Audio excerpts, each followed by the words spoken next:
জরায়ুতে tumour বা fibroid in uterus এই টার্মিনোলজিটা খুব কমন। খুব সহজ ভাষায় যদি বলা যায় তাহলে ইউটেরাস বা বাচ্চা ধারণ করার থলিতে হওয়া হঠাৎ করে ডেভেলপ হওয়া কোনো টিউমার বা কোনো রকমের মাস।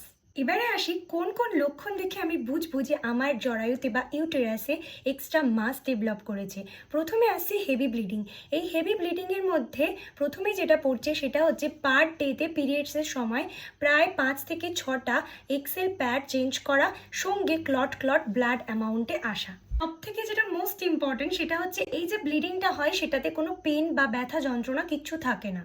তাছাড়াও রোগীর দেহে দেখা যায় যে খিদে না পাওয়া মানে অ্যানোরেক্সিয়া, আর তার সাথে সাথে কনস্টিপেশন। এবার আসে এই যে ফাইব্রয়েড, এটা বিভিন্ন জায়গায় হতে পারে, যেমন ইউটেরাসের বাইরে, ইউটেরাসের ভিতরে, ইউটেরাসের ওপরে, নিচে, সার্ভিক্সের মুখের কাছে, সমস্ত জায়গায়। তো পজিশন ওয়াইজ বিভিন্ন রকমের নাম আছে। কিন্তু তোমরা শুনলে অবাক হবে যে প্রায় 99% কেসেস এই ফাইব্রয়েড ইন ইউটেরাস নন ক্যান্সারিয়াস বা ক্যান্সার না হয়। খুব সহজ ভাষায় যদি বলা যায় তাহলে আমাদের পুরো ফিমেল রিপ্রোডাক্টিভ সিস্টেমটাকে কন্ট্রোল করছে হরমোন। তার মানে আমাদের দেহে যদি হরমোনের ব্যালেন্স ঠিকভাবে থাকে তাহলে আমরা রিপ্রোডাক্টিভ ডিজিজ থেকে অনেক রকমভাবে বেঁচে যেতে পারি। তো সেই জন্য আমাদেরকে ঠিকভাবে এক্সারসাইজ, স্ট্রেস ফ্রি এবং খুব ভালো একটা লাইফস্টাইলের মধ্যে দিয়ে যেতে হবে। তাহলে কিন্তু আমরা রিপ্রোডাক্টিভ অনেক ডিজিজ থেকে বেঁচে যেতে পারি।